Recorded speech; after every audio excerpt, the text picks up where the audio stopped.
دستای نورسانی کشور با رهبری زینالدین رحیموف در رقابت حساس بازی از همه مهم سال با نورسانی تایلند دیدار انجام میدن.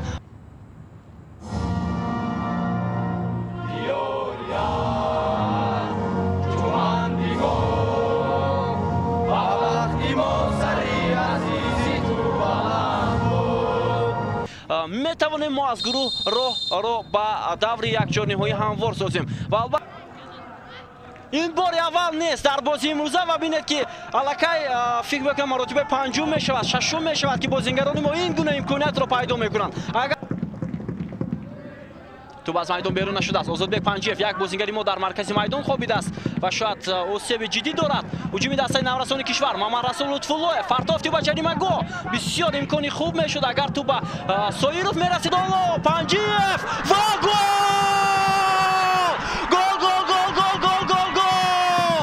ozodbek panjiyev 1-0 نورسانی کشور است. 1-0 بسیار امکانی خوب برای بازیگران تاجیک بینید. محمد رسول لطف‌الله آفرین محمد رسول لطف‌الله و ozodbek panjiyev که تا این دم در کنار راست میدان بود بسیار یک ضربه خوب زد و دروازه‌بان دستای تایلند اشتباه کرد. بگذار اشتباه کند، عصبانی نکند امامعلی احمدخان، عصبانی نشود چونکه حالا وقتی خیلی هم زیاد در پیش است. ما رو هجوم دستای تایلند پرتاف انجام داشت. مهریدین حسنوف توپ را داشته گرفت و امکان نداد بسیار هم خوب، ولی در یک چند موردها مهریدین حسنوف و پیش نمیبرد، در همون موقع خود میایستد و بعدا توپ را میدارد. واجه شد که بسیار فاول است پس از به میدان آمدنش. بازیگران تایلند امکان اینجا باز هم قاعده ویران کنی، ولی اگر شریفبek رحمتوف قاعده ویران کنی نمیکرد اونگاه اسلام زویروف الکی آماده بود که توپ را از پای بازیگری حریف گیرد. باز هم ضربه جریمه و باز هم وضعیت خطرناک در نزد دروازه ما، ولی باور داریم که این دفعه هم این هجوم بازیگران تایلند برابر میرود.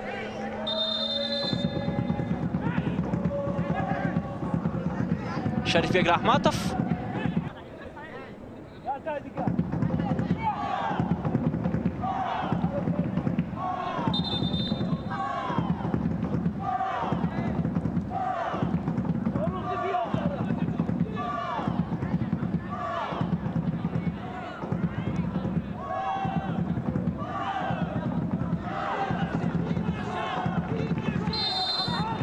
بازیگران تایلند باز هم بازیگزاری انجام میدهند و این دفعه ضربه با گل انجام مییابد و بسیار هم ضربه خطرناک بود برای مهریدین حسنوف، ولی این دفعه او نتوانست که این ضربه را برگرداند.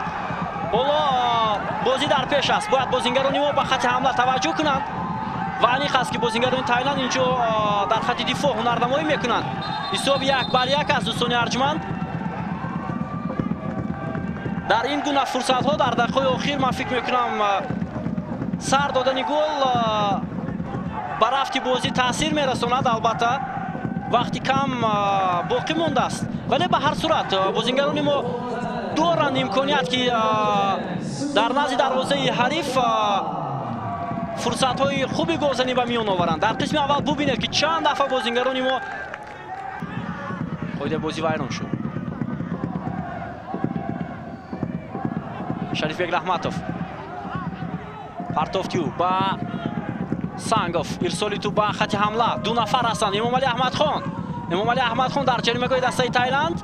پرتافتی امامعلی احمدخان فرصت هست برای بازیگران ما، ولی در این حالت موفق نشدند بازیگران تاجیک. رحمتوف پرتافتی بسیار هم خوب امکانیت برای بازیگران ما. پرتافتی رستم سایروف به کنار میدان امکانیت هست و پرتافتی دیگر و گل